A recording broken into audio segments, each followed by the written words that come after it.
தோத்ததுனால நேரம் நிறைய இருக்கு. இப்போ கொண்ட வச்ச லைட் இல்லை, காவல்துறை சல்யூட் இல்லை, கூட இருந்த ஐஏஎஸ் அதிகாரிலாம் ஓடி போயிட்டாங்க.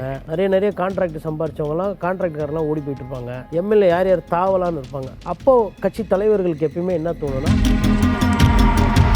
இப்போ மாவட்ட செயலருக்கு தான் வயசா, கட்சி தலைவருக்கோ பொருளாளருக்கோ தலைமை பொறுப்புலலாம் வயசு கிடையாதுன்னா அது கிடையாது. எப்பயுமே மேலே இருக்கிற பாஸ் கம்ஃபர்டபுளாக தான் இருப்பாங்க. அவங்களுக்கு வயசுலாம் வச்சுக்க மாட்டாங்க, அது கீழே இருக்கவங்களுக்கு தான் வைப்பாங்க. இதுதான் அரசியல் நீதி. அரசியலில் வந்து இன்றைக்கி யாரும் சர்வீஸ் பண்ணுறதுக்கு மதர் தெரேசா மாதிரி, ஐயா காமராஜர் மாதிரி கொள்கைலாம் பேசுறதுக்கு வரல. பூராவே டெண்டர் எடுக்கிறதுக்கும் நமக்கு எதனா ஆதாயம் கிடைக்குமா, ஒரு வெள்ளை சொக்கா போட்டு கொண்டு போஸ்ட்டை வச்சுக்கின்னு கட்சி கொடியை கட்டிக்கின்னு ஊரில் அப்படியே சுற்றிக்கிட்டு சட்டம் பண்ணுறதுக்கு தான் நிறைய பேர் இருக்கிறாங்க. திமுக இதையும் செய்யலைன்னா திமுக காங்கிரஸா மாறிடும். திமுகவும் இளைஞர் கட்சியா மாணவர் கட்சியா இருந்த கட்சி தான். இப்படியே பண்ணி இவருக்கு முக்கியத்துவம், அவருக்கு முக்கியம், அவர் பிள்ளைக்கு முக்கியத்துவம் கொடுத்தா இந்த லெவலில் வந்துச்சு. ஒரு ஃபேமிலியை டச் பண்ண முடியாது, அது கலைஞரோட ஃபேமிலி. மிச்ச ஃபேமிலி எல்லாம் அவங்க டச் பண்ணுவோம். இந்த ரூல் கலைஞர் ஃபேமிலிக்கு அப்ளை ஆகணும், அப்ளை ஆகும். நிறைய கேள்விகளை முன்வைக்கிறார். இளையோர்களை உள்ள கொண்டு வருவது இந்த சென்ஸ், அவங்களுக்கு என்ன அதிகாரம் தரப்போறாங்க, என்ன செய்ய போறாங்க? அதாவது எனக்கு முன்னாடி எல்லாரும் பேசினாங்க, அரசியல் நிறைய பேசியிருக்காங்க, எடுத்துக்காட்டுகள் பார்வைகள் எல்லாமே வச்சுருக்காங்க. அந்த கருத்தில் நிறைய கருத்தில் எனக்கு உடன்பாடு உண்டு. பட் ஒரு சில விஷயங்கள் இதை மக்கள் பார்வையிலேருந்து நான் பார்க்கணுன்னு பார்க்குறேன். ஏன்னா அரசியல் பார்வை அவங்கவுங்களுக்கு இன்னும் ஆதாயமாக அதை தான் பார்ப்பாங்க. இப்போ ஏன் முன்னாள் முதலமைச்சர் ஸ்டாலின் இதெல்லாம் பேசுகிறாரு அப்படின்னா, அவர் தோற்று போயிட்டார், அதனால தான் அவர் பேசுகிறாரு. அவர் ஜெயிச்சிருந்தால் இதெல்லாம் பேச மாட்டார். அவங்க பண்ணுறதெல்லாம் சரின்னு நினைப்பாங்க. பொதுவாக எப்பயுமே ஆட்சியில் இருக்கும்போது என்னென்னா, கீழே இருக்கிற கட்சிக்காரங்களோட பிரச்சனையோ பொதுமக்கள் பிரச்சனையோ இல்லை மக்களுக்கு இருக்கக்கூடிய பிரச்சனைகள் காதில் கேட்காது. அது ஆட்சி கொடுக்குற பிரச்சனை. ஆனால் இப்போது தோத்ததுனால நேரம் நிறைய இருக்குது. இப்போ கொண்ட வச்ச லைட் இல்லை, காவல்துறை சல்யூட் இல்லை, கூட இருந்த ஐஏஎஸ் அதிகாரிலாம் ஓடி போயிட்டாங்க. நிறைய கான்ட்ராக்ட் சம்பாரிச்சவங்கலாம் கான்ட்ராக்டர்லாம் ஓடி போயிட்டு இருப்பாங்க. எம்எல்ஏ யார் தாவலான்னு இருப்பாங்க. அப்போது கட்சி தலைவர்களுக்கு எப்பயுமே என்ன தோணுன்னா, சரி நம்ம தொண்டர்களை தூக்கி திருப்பி பார்ப்போம், கட்சியை சரி செய்யணும்னு பார்க்கணும். ஸோ இந்த முயற்சி என்பது 100% வரவேற்கத்தக்கது. அவங்க கட்சியில் ஏதோ பிரச்சனை இருக்குதுன்னு உணர்ந்து அதை அந்த கட்சி நலனுக்காக அந்த கட்சியில் இருக்கவங்க சரி செய்ய இது பண்ணுறாங்க. அது சரியாகுதா இல்லை சரி இல்லாமல் போதா, உட்கட்சி பிரச்சனை வருதுன்றதெல்லாம் மக்கள் அதை பார்க்க மாட்டாங்க. பொதுவாக திமுக பொறுத்தவரையில் என்னென்னா, இது வயசானவங்க கட்சி அப்படின்ற மாதிரி ஒரு விஷயம் ஆகுது. இப்போது இன்றைக்கி தாவேக்கா இளைஞர்களை ஈர்க்குதுன்னா, திமுகவும் கட்சி ஆரம்பித்தப்போ இளைஞரை ஈர்த்துச்சு, காங்கிரஸும் புதுசாக அன்றைக்கி காலத்தில் இருந்தப்போ இளைஞரை ஈர்த்துச்சு, அம்மா மக்கள் முன்னேற்ற கழகம் வந்த போதும் இளைஞர்கள் ஈர்த்துச்சு, பாட்டாளி மக்கள் கட்சி புதுசாக தொடங்கினப்போ இளைஞர்கள் ஈர்த்தும், நாம் தமிழர் கட்சி வந்தப்போ இளைஞரை ஈர்க்கும். ஒரு கட்சி ஆட்சியில் இருந்தது, அந்த 5 வருஷம் இருந்ததுக்கப்புறம் தான் அவங்களோட நல்லடத்தை அவங்க எப்படி ஆட்சி பண்ணுறாங்கிறது வரும். இப்போது இது நாம் தமிழர் கட்சியோ தாவேக்காவோ திமுகவோ அதிமுகன்னு கம்பேரிசனான விஷயம் கிடையாது. இது திமுகவில் இருக்கிற தப்பை திமுகவே சரி செஞ்சுக்கிறதுக்கு உண்டான வேலை. இதில் நான் என்ன பார்க்குறேன்னா, இது ஆக்சுவலாக ஒரு டிலேடு ஆக்ட். இதை ஒரு 2 வருஷத்துக்கு முன்னாடியே அவங்க பண்ணியிருந்தாங்கன்னா இன்னும் ஒரு 10 சீட்டு ஜெயிச்சிருப்பாங்க. அதில் மாற்றுக்கிறதுக்கு சார் கூட சொன்னார். அப்போது ஏன் அப்போ பண்ணலன்னா, ஆட்சியில் இருக்கும்போது ஒரு வேளை சொல்லியிருந்தால் கொஞ்சம் பயந்து இருப்பாங்க. இப்போ பண்ணும்போது ஒரு சிலர் கோச்சிக்குவாங்க, ஒரு சிலர் ரெபல் பண்ணுவாங்க, இல்லை வேறு யாருன்னா கூப்பிட்டா போகிறதுக்கு வாய்ப்பு இருக்குது. பட் இங்கே என்ன ஒரு முக்கியமானதுன்னா, ஒரு 4 பேர் போக தான் செய்வாங்க, ஆனால் 40 பேர் பெனிஃபிட் ஆவாங்க. இப்போது இளைஞர் வரத்துக்கு என்னென்னா, இப்போ புதுசாக நீங்கள் ஒரு மாவட்ட செயலர் போட்டிங்கன்னா அவங்க பர்ஃபார்மன்ஸ் என்னன்னு பார்ப்பாங்க. இப்போ புதுசாக வந்த மாவட்ட செயலர் கண்டிப்பாக வயசு கம்மியாக இருக்கும். வயசு கம்மியாக இருக்கும்போது மேபி உதயநிதி ஸ்டாலின் ஆப்ரேட் பண்ணுறதுக்கோ இல்லை ஸ்டாலின் ஆப்ரேட் பண்ணுறதுக்கோ ஈஸியாக இருக்கும்.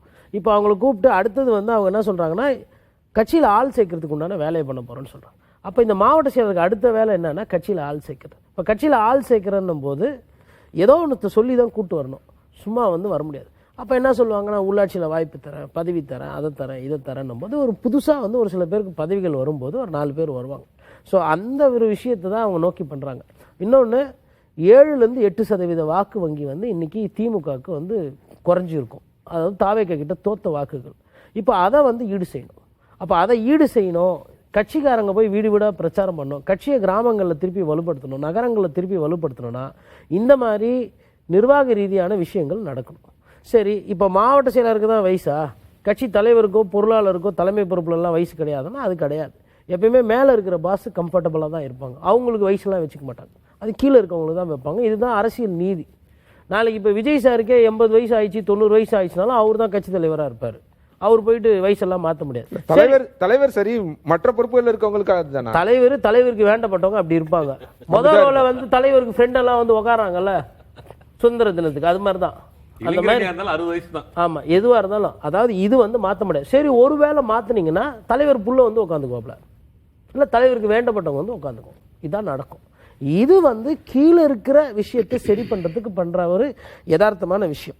இப்போ இதுல ரொம்ப முக்கியமா பார்க்க வேண்டியது என்னன்னா, தாவேக்காக்கு வந்து 9ஆம் கிளாஸ் 10ஆம் கிளாஸ் 11 12 காலேஜ் ஃபர்ஸ்ட் இயர் பசங்க டார்கெட்டு. அடுத்த 4-5 வருஷத்துல இவங்க கிட்ட போயிட்டு வைபு பண்ணி சாங்கு போட்டு அந்த ஓட்டெல்லாம் எடுத்துன்னு வந்துருவாங்க. ஒரு 4-5% ஓட்டு கிடைக்கும். ஒரு 4-5% வந்து இந்த ஆட்சி சரியில்லை, சட்டம் ஒழுங்கு சரியில்லை, கரண்ட் பில்லு கட்ட முடியல, இதெல்லாம் திட்டி எதுனா சொன்னாலும் இந்த 4-5% செஞ்சுக்கணும். அப்போ நாங்கள் எங்கே போய் ஓட்டு தேர்றது? அப்போ அந்த ஒரு சிந்தனைக்காக தான் சுபேரும் கேட்குறாரு. அந்த மாதிரியான இளைஞர்களை கவர்றதுக்கு நீங்கள் என்ன திட்டம் வச்சிருக்கீங்க? அவங்களை எப்படி உள்ள சார் இன்னைக்கு இது கொள்கைலாம் கிடையாது சார். இன்னைக்கு நிறைய பேர் அரசியலில் சேர்றதை காசு பண்ணோன்ட்டு தான். நான் எதுக்கு பொதுவாக பேசணும்? உண்மையை உடச்சி பேசுவோம். அரசியலில் வந்து இன்னைக்கு யாரும் வந்து சர்வீஸ் பண்ணுறதுக்கு மதர் தெரேசா மாதிரி, ஐயா காமராஜர் மாதிரி கொள்கைலாம் பேசுறதுக்கு வரல. பூராவே டெண்டர் எடுக்கிறதுக்கும் நமக்கு எதனா ஆதாயம் கிடைக்குமா, ஒரு வெள்ளை சொக்கா போட்டு கொண்டு போஸ்ட் வச்சுக்கின்னு கட்சி கொடியை கட்டிக்கின்னு ஊரில் வந்து அப்படியே சுற்றிக்கிட்டு சட்டம் பண்ணுறதுக்கு தான் நிறைய பேர் இருக்கிறாங்க. லஞ்சம் வாங்குறதே கிடையாதா? இப்போ இந்த 100 நாளில் வந்து நாங்கள் ஊழலற்ற ஆட்சி கைதான் சார் மாறுது. 1,30,000 ரூபாய் வந்து முன்னாடி திமுகவுக்கு போயிருந்தது, அதுக்கு முன்னாடி அதிமுகவுக்கு போயிருந்தது, இப்போ தாவேக்கா கைக்கு வருது. ஒரு பைசால வந்து தங்கம் கொடுக்கறதுக்கு ஒருத்தர் வராரு, ஒரு டெண்டர் கொடுக்குறாங்க. டாட்டா நிறுவனம் தோத்து போதுங்க. அதனால வந்து அவங்கவுங்களுக்கு உண்டான அரசியல் பண்ணுவாங்க. இப்போ மறுபடியும் திமுகக்குள்ளே வரும்போது என்னன்னா, இந்த திமுகவோட ஆவரேஜ் ஏஜ் இருக்கு இல்லைங்களா, பொறுப்பாளரோட ஏஜ் இல்லை தொண்டர்களோட வயசு பார்த்தீங்கன்னா 45லேருந்து 65 இருக்கும்.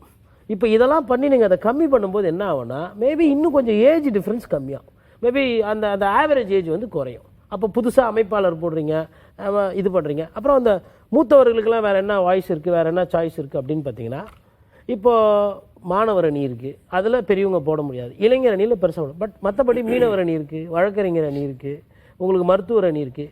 அந்த மாதிரி அணி தலைமையில் இருக்கிறவங்கள கூட இதில் அகாமடேட் பண்ணிக்குவாங்க. இது வந்து என்னன்னா, ஸ்டாலினுக்கு நல்லா தெரியும் அவருக்கு யார் சரியாக வேலை செய்யல. அவர் வந்து தைரியமாக ஒரு முடிவு எடுக்க தவறிட்டார். என்னைக்கு அவரே தோத்தாரோ அப்போவே வேலை அந்தந்த இடத்துல யார் அதுக்கெல்லாம் காரணமோ அவங்கள பதவி விட்டு தூக்கிருக்கணும். 100 நாள் அவர் தூங்கிட்டார். இப்போ அவர் விழித்து கொண்டு அந்த கட்சியை காப்பாற்றணும்னு சொல்லி ஒரு முயற்சி எடுக்கிறார். நியாயமான, அது சிவபிரியன் சொன்னது உண்மையான விஷயம். அவர் ஏதோ யோசிக்கிறார், ஏதோ இங்கே தப்பு இருக்குது, இவங்க நம்ம ஆளுங்க சரி கிடையாது, உட்கட்சி சண்டை பெரிய சண்டையாக இருக்குது. ஒரு மாவட்டம் எடுத்தால் நான் தான் இருக்கணும், நான் ஒண்டி ஜெயிக்கணும், மந்திரி ஆகணும், இவங்கெல்லாம் தோற்று போயிடணும் அப்படின்னு நினைக்கிறவங்கலாம் இருப்பாங்க. ஒரு ஓட்டில் தோக்குறாரு ஒருத்தர் சிவகங்கையில், ஒரு முன்னாள் அமைச்சர் பெரிய கருப்பா. அதெல்லாம் வந்து எப்படி எடுத்துக்க முடியும்?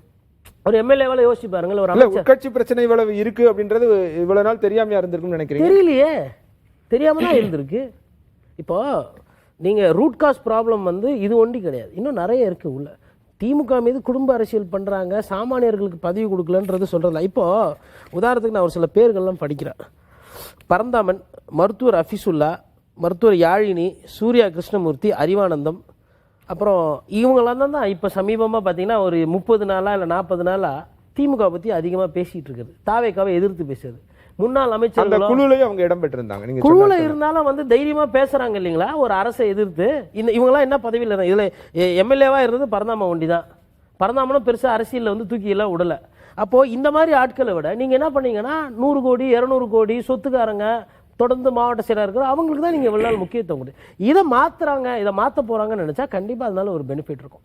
அதே மாதிரி இது கூட வந்து என்னென்னா, இப்போ காங்கிரஸ்லேருந்து அலீம் புகாரி வந்தார், அதெல்லாம் வந்து நல்ல கேட்ச் எடுத்து போட்டாங்க. இப்போ இனிமேல்ட்டு என்ன பண்ணனா, வெளியில இருந்து ஆட்கள்லாம் வராங்கன்னா ஊழல் குற்றச்சாட்டு இல்லாத ஆள், கேஸ் இருக்கக்கூடாது, ஒரு நல்ல பேர் இருக்கணும். குண்டாஸில் மாட்டினவங்க, சொத்து திருடினவங்க, பான்பரா கசக்கினவங்களெல்லாம் சேர்க்கக்கூடாது. அந்த மாதிரி எந்தெந்த கட்சியில் யார் யார் இருக்கிறாங்களோ அவங்களெல்லாம் பார்த்து அவங்க இதுக்கப்புறமா எடுத்துகிட்டு வந்து போடுறாங்கன்னா அது ஒரு நல்ல. இப்போ உதாரணத்துக்கு மதிவதனி இருக்கிறாங்க, மதிவதனியை கூப்பிட்டு பெரியார் கழகத்தில் பேசிட்டு இல்லைங்க வாக்கு அரசியலில் உள்ளே கொண்டு வரணும்னு நினைக்கிறேன், வேட்பாளராக போடணும், இங்கே அமுச்சு விடுங்க. ஏன்னா அவங்களுக்குள்ள ஒன்றும் பெரிய கருத்து வேறுபாடு கிடையாது.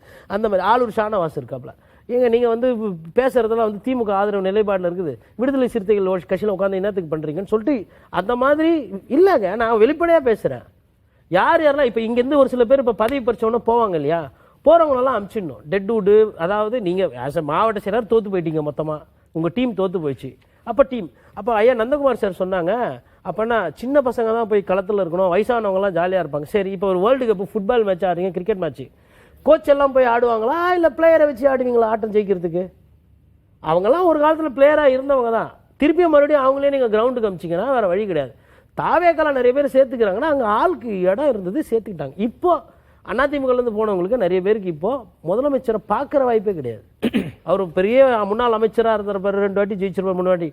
முதலமைச்சரை போய் பார்த்தா மாதிரி ஃபோட்டோ கூட வருது கிடையாது, பார்க்க கூட முடியாது. ஆனால் வெளியில் வந்து அது கொஞ்சம் கொஞ்சமாக பேசு பொருள் ஆகுது. அதனால் வந்து எல்லாரும் போவாங்க அப்படின்னால கொஞ்சம் பேர் போக தான் செய்வாங்க. இப்போ ஏன்னா 5 வருஷம் ஆட்சி இருக்குது. ஆட்சி இருக்கும்போது கண்டிப்பாக டெண்டர் இருக்கும், வேலை வாய்ப்புகள் இருக்கும், லோக்கல் அரசியல் பண்ணணும், குவாரி நடத்தி ஆகணும், வைன் ஷாப் ஏலம் எடுக்கணும், ரோடு போடணும், சொந்தக்காரங்களுக்கு வேலை வாங்கி கொடுக்கணும், எவ்வளோ வேலை இருக்குது. இதெல்லாம் யார் கூட இருந்தால் பண்ண முடியும்? ஆளுகின்ற கட்சியோடு இருந்தால். சார், ஆளும்போது தான் அவங்களோட லட்சணம் வெளியில் வரும். திமுகவோட லட்சணம் வெளியில் வந்து தோத்துச்சு, அதிமுகவோட லட்சணம் வெளியில் வந்து தோத்துச்சு. அதனால் தோத்தவங்க எப்பயுமே வந்து மறுபரிசீலனை பண்ணுவாங்க. அந்த மறுபரிசீலனையை அவங்க எந்த அளவுக்கு எடுத்துகிட்டு போய் சேர்க்குறாங்கன்றது பார்க்கணும். இதில் ரொம்ப ஒரு நல்ல ஒரு விஷயமா நான் என்ன பார்க்குறேன்னா, அதிகாரிகள் தலையீடு இனிமேல் இருக்காது திமுக. இந்த அதிகாரிகள் வந்து வந்தாங்கனாலுமே கண்குத்தி பாம்பு மாதிரி அதிகாரிகள் பார்த்து அரசை வந்து சரி செய்வாங்கன்னு பேட்டி கொடுக்குறாங்க. வாய்ப்பே கிடையாது. 2 கை 2 காலில் துட்டு வாங்குற அதிகாரிலாம் நான் பார்த்துருக்குறேன். அவங்க நோக்கமே என்னன்னா, அட்டைப்பூச்சி மாதிரி யார் ஜெயிக்கிறாங்களோ அவங்க கிட்ட போய் நின்றுக்கணும். இப்போ இந்த அதிகாரி எல்லாம் ஓடி போயிட்டாங்க. இப்போ இந்த நம்ம வெட்டினரி காலேஜ் பக்கத்தில் இருக்குங்க, அந்த ஒரு நாய்க்குட்டி நிறைய பேர் செல்லப்பிராணி எடுத்துகிட்டு வருவாங்க. இந்த செல்லப்பிராணியை ஒரு சில மூத்த டாக்டர்லாம் பார்த்தோன்னே சொல்லிடுவாங்க உயிர் போயிடுச்சுன்னு. என்னன்னா, உயிர் போயிடுச்சுன்னா அதுக்கு மேலே இருக்குல்ல அந்த உனி தான் முதல்ல ஓடும், அது வரலாம் ரத்தத்தை உறிஞ்சிக்கிட்டு இருக்கும். அது மாதிரி தான் ஒரு சிலர் நல்லா ஆட்சியில் இருக்கும்போது கூட இருப்பாங்க, தோத்தவொன்னே விட்டு ஓடிடுவாங்க, அது அடுத்த பாடியை தேடி போகும். அந்த மாதிரி நிறைய பேர் போவாங்க. அப்போ அந்த மாதிரி போகிறவங்களெல்லாம் விட்டுட்டு, அது இன்னும் என்ன கேட்டால் 70ன்றதே ஜாஸ்தி, மேபி 65 கூட எடுத்துகிட்டு வந்திருக்கலாம். ஏன்னா உங்களுக்குலாம் ஒரு எண்டு கார்டே இல்லையா? எவ்வளோ நாள் இருப்பீங்க நீங்கள்? ஏன்னா விட்டா ஆமை கூட போய் போட்டி போடுவீங்க உங்களுக்கு. ஆமை முதல்ல கூட அதுதான் 80 வருஷம் 100 வருஷம் 150 வருஷம்லாம் இருக்கும். சார், இப்போ கம்யூனிஸ்ட் கட்சியில் இருக்கிறாங்க தலைவர்கள், கட்சி கொள்கை என்னவோ அது. இப்போ 5 வருஷம் 20 வருஷம் சம்பாரிச்சிங்களா, ஒரு சான்ஸ் பார்த்தீங்களா, மாற்றிக்கணும் ரொட்டேஷன். இப்போ அதான கொண்டு வந்திருக்காங்க அந்த டேர்ம்ஸ் எல்லாம். அதனால தான் நான் அதை வரவேற்கிறேன். இது திமுக இதையும் செய்யலைன்னா திமுக காங்கிரஸாக மாறிடும். திமுக காங்கிரஸ் கிடையாது. அண்ணா அதுக்காக அதை எடுத்துகிட்டு வரல. திமுகவும் இளைஞர் கட்சியாக மாணவர் கட்சியாக இருந்த கட்சி தான். இப்படியே பண்ணி இவருக்கு முக்கியத்துவம், அவருக்கு முக்கியம், அவர் பிள்ளைக்கு முக்கியத்துவம் கொடுத்தா இந்த லெவலில் வந்துச்சு. ஒரு ஃபேமிலியை டச் பண்ண முடியாது, அது கலைஞரோட ஃபேமிலி. மிச்ச ஃபேமிலியெல்லாம் அவங்க டச் பண்ணுவோம். இந்த ரூல் கலைஞர் ஃபேமிலிக்கு அப்ளை ஆகணும், அப்ளை ஆகாது. அதனால் வந்து நம்ம ரொம்ப ஓரளவுக்கு தான் திமுக கிட்ட எதிர்பார்க்கணும், மொத்தமாக எதிர்பார்க்க முடியாது. அதனால் இது வந்து வரவேற்கத்தக்க மாற்றம். இதனால் வந்து திமுகவுக்கு கண்டிப்பாக ப்ளஸ் தானே தவிர்த்து மைனஸ் கிடையாது. என்ன கேட்டால் இதை வந்து இந்த இல்லை, நான் கேட்கணும்னு நினைக்கிறது, இப்போ புதுசாக வரணும்னு நினைக்கிறவங்க, இப்போ சுபேர் கேட்டார் இல்லையா, புதுசாக உள்ள வர்றவங்க என்ன நம்பிக்கையில் வருவாங்க அப்படின்னு கேட்டேன். புதுசாலாம் நிறைய பேர் வரமாட்டாங்க சார். ஆட்சி இல்லை சார் உங்ககிட்ட வந்தால் 10 ரூபா வருமானம் வரணும், அப்போ தான் வருவோம். புதுசானா இப்போ தாவேக்காவில் தான் போய் சேருவாங்க.